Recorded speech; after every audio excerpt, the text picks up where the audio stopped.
Hey there. So it is a rainy day here in Virginia, but it is the day that I've been waiting for. I'm going to build the garden today. I have to say I'm a little nervous. I kind of surprised that I feel this way, because I've wanted this for so long, and to build a big garden space like this has been literally a dream for years now, and it's coming true. But I've never built a garden on this scale. I'm going to try to lay down all of the cardboard that's going to be at the base of each of the in-ground beds. And then I'm going to try to put garden soil on top of it as much as I can get done today. But I figured since it's a rainy day, it's going to be really nice because you're supposed to wet down the cardboard, but this way the rain is just going to help that cardboard get soaked and settle into the places, and then I'll get the garden soil on top. I'm going to be laying out, it's going to be 1, 2, 3, 4, 10 beds, I think. I got to get my measuring tape, and I'm going to go out there and try to measure it. It's honestly kind of emotional. I was kind of tearing up as I was driving back from the store. I got a big trunk full of garden soil, and it's emotional to be finally doing this. But here we are. And we're going forward. It's raining, so I'm going to try to film as much as I can. I got to try to find my umbrella, but yeah, so it might be a little tricky, but I'm going to try to show you this whole process as I get my garden laid out. So I'm going to run inside, grab my garden plan with all my notes and numbers, go get the cardboard and the measuring tape.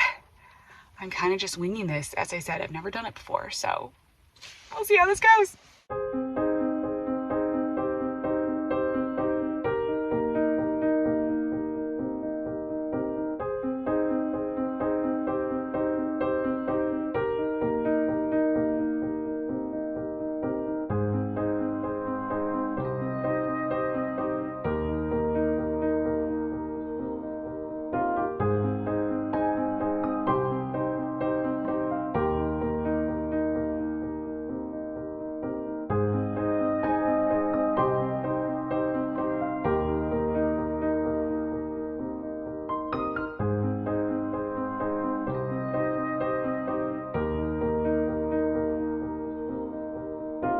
Well, it is pouring rain, and it's a bit hard to see, but I think I got a lot of the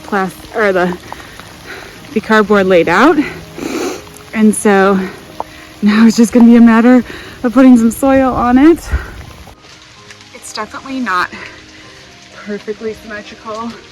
I did my best, but that's not really my biggest strong suit, and I'll probably work on it and work on the angles a little bit as I go, but for right now I think it's a good start, and I'm just gonna let it be basically right, and if it's a little imperfect, I'm not gonna worry about it. I'm just gonna let it happen. So I'm gonna go ahead and grab some of my bags of soil and start laying them on top of the cardboard and see how far we get. I don't know, it's a lot more space than I kind of expected, so, and I gotta put a little bit more cardboard down as well. Luckily I have some more, so I'm gonna go put that down, and then we'll keep working on it.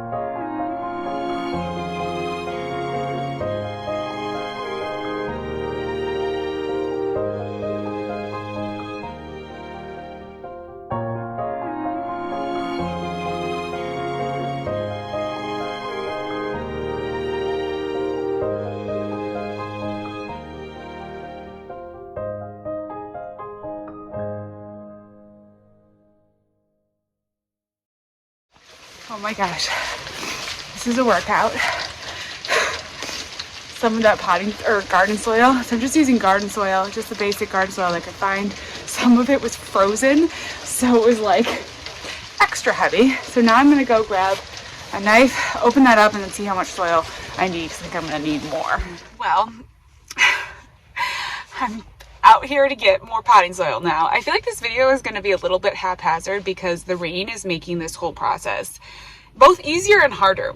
Easier in the sense of the cardboard is weighed down nicely, and even though there's a little bit of wind so far, it hasn't blown away or anything, and it's wetting the potting soil down nicely, which is all good. So it's making that part of the process easier, but it is making filming much harder, because I just don't want to get my camera wet and everything and all of it. I'm also soaking wet by now. So I'm going to go in and I'm going to get a bit more like garden soil. So I've just been using, I just grabbed like the basic potting soil. Honestly, nothing too fancy. I probably should have gotten like a load in or something, but I'm just using bagged potting, not potting soil, bagged garden soil, because it's just, honestly, it's just easier for me. And the garden is big, but it's not like so huge that it's not impossible. So I have 4 3x9 raised beds, and then I have 4 L-shaped raised beds so far that one is 14x9 and one is 9x6. And they're kind of, I'll try to get a view overhead from the patio, maybe like tomorrow if it stops raining, so you can kind of see like the actual layout. And there's room. I want to put a bed or containers or something, maybe the trough planter in the center, like of the center of the big rectangle. And there's another space, like a big open space, where actually I want to put in a little like herb garden. And I just don't have, I decided to pace myself a little bit. So I'm going to get the 4 main raised beds done, and then I will work on the center area. I will work on the herb bed. I will set those out later. I'm just not going to try to overdo it. This is a great start for me, and I can get out there. I can put in some peas. I want to start, I'm going to plant out into it right away. I'm thinking I'm also going to just take a pause on, I'm not going to order my greenhouse yet, and I'm not going to fill the raised beds back in the greenhouse garden just yet. Like, I'm going to pace myself and not stretch myself too thin. So I'm going to just start with this main garden area. I went back and forth and whether I wanted to do the main garden area like back by the greenhouse, whether I wanted to do it up where I'm doing it. And I think being able to see it from the house, just being closer to the water, I've said this a million times, but I'm like repeating myself so that I can remind myself why I'm doing this. Having it closer to the water spigot, have it where I can see it from the house. It's going to be really nice. It's also going to be close to the kitchen, so it's going to be top of mind. If I want to run out and grab tomatoes or garlic, whatever, it's like right there. I'm just going to do it. So that's good. That is all really, really good. And now I'm just going to run back in, get a bit more potting soil, get some lunch so that I have energy, and then I'm going to put the potting soil out, or I keep on calling it potting soil because I'm so used to doing containers, the garden soil out. I may grab a little bit of mulch. I'm going to see what kind of mulch they have here, and I might grab a little bit of mulch as well, just like mulch on top of the beds, because I am going to start some planting. I'm going to plant out some greens. I'm going to go through all my cold weather stuff and get some things in the ground pretty soon, because honestly, the February forecast is looking good, so I might as well give it a shot. But I don't want everything to just wash away. So maybe I might get some mulch. Right now, I'm going to leave the pathways between the beds grass for now. I don't think we have the greatest grass in that yard anyways. So I'm going to kind of see how that goes, how mowing that in between the beds, like how that process goes. And then that might be a next year project to do stones or mulch or gravel or something in the garden bed. But that's where we're at. So let's go get more soil. Well, the hardest part of gardening is filling the raised beds. I'm working my way along. It's going to take a lot of a lot of garden soil to cover these. But I'm just working my way along bag by bag and trying to cover just all the cardboard, at least to start. And then I will keep building these beds up with compost as we go along. But I think it's starting to take shape. You can sort of get feel for it. So I'm going to add something in the center here. I'll probably do a herb garden bed here. But for now, this is what we've got. And I got this bed done. So then I'm going to start on that one, and then we're just going to keep working our way and see if I can get these beds covered. It's just such a process, and it always just takes so much soil and so much more than you think to cover any kind of bed.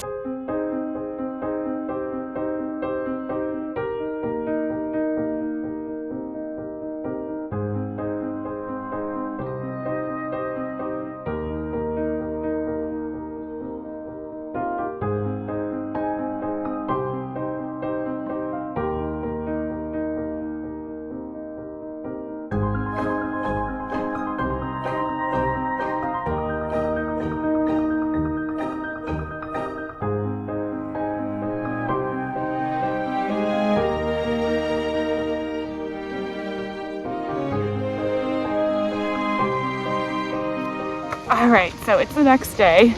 I apologize for any wind. It's a windy day, but the sun has come out.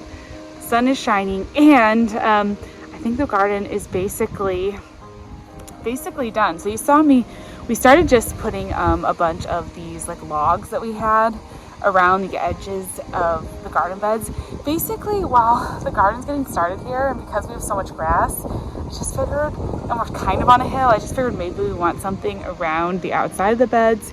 And we have so many logs, like just so many cut down logs in the woods around our garden. So it looks a little rustic.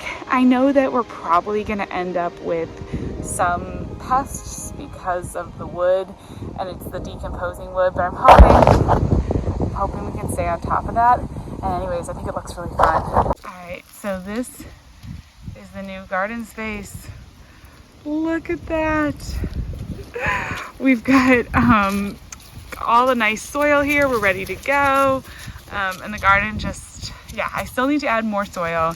We still need to develop it a bit, but I feel like it looks really nice. And there's still some spaces, some things I want to add, but I'm just so happy with it right now. So I'm gonna put in a little clip so you can see it from above and kind of get the overhead view of the whole garden plan, and you can see where I'm going to be adding those other garden beds. But it's still a really good first step, and it was a little bit of a split-second decision to add the logs around the outside of the bed. I was not planning on doing that. I was just planning on maybe like edging it with the mower or whatever, but I think long term, as far as keeping all the soil in place, it is going to be helpful. It's going to be nice to have those logs there. And I think they add kind of a nice weight to the garden bed, since it is out just in the middle of a blank field. Hey there. So it's another day has passed. We're slowly getting the garden kind of all together, and I ran out and grabbed a bit more garden soil, which hopefully over the next couple weeks I'll get into those garden beds. Right now I'm back here in the greenhouse garden area, getting ready to do a few things back here. But yeah, I just wanted to finish up what I was saying with the logs. It was totally, as I said, split second. And so there may be some pest issues, some bugs, slugs, those kind of things. We always deal with that quite a bit in this area. And so I'm pretty used to putting down like Sluggo Plus or some kind of a slug bait like that, just to deal with those kind of prop pests in the garden. So I'm not too worried about that. And honestly, any kind of wood that we use in this area, we just have such a wet climate. We get so much rain that wood always ends up molding and decomposing. So I'm just kind of hoping that eventually those logs end up sort of feeding the garden. And as the year, you can probably hear the girls, they're playing outside. We finally got some nice weather. I feel cold. I'm in all my coats, but we finally got some nice weather. But I'm just kind of hoping that eventually, as those logs then start decomposing, that they'll just feed the soil again, and it'll end up enriching the garden soil. And then if I ever want to do raised beds or anything else like on that space, I can. But I'm kind of excited for the in-ground gardening space.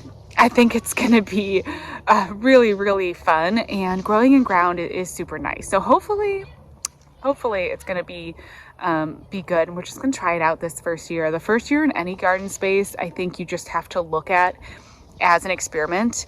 You can't get too worried about having a ton of success. And even sometimes, the success that you do have in your garden will be different than it's going to be in future years, because maybe the pests haven't found your garden yet, or maybe something else. I don't know. It's just always a toss up. And I know I am really competing against a ton of deer pressure. So I did order a few things to work on some deer protection for that garden.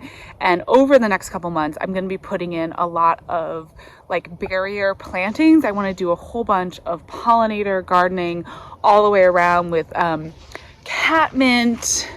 There's a few other things that are kind of like lavender, catmint, some agastaches, some of those hyssops. Those are all sort of deer repellents, and not that that's going to actually totally keep the deer out of my garden, but we're just going to start building up sort of a barrier, and then I'm going to put in something that plastic to like actually keep them out of the garden space. So it's just always a work in progress, but I'm really excited to see how this kind of no-dig garden method works. If you are interested in what I was doing with putting down the cardboard and putting down the soil, I feel like I'm probably not the one to give you all the information on that, but it's basically the no-dig gardening method. So if you wanted something to look up, that's what you should research.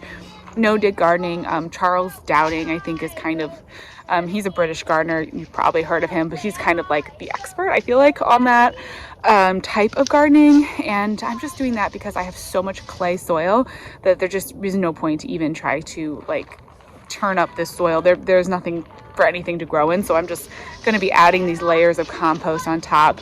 And that's going to be another thing that develops over the years.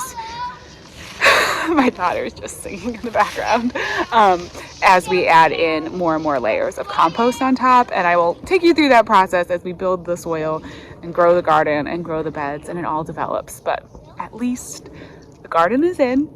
So we are like, it's happening now. It's time to start gardening.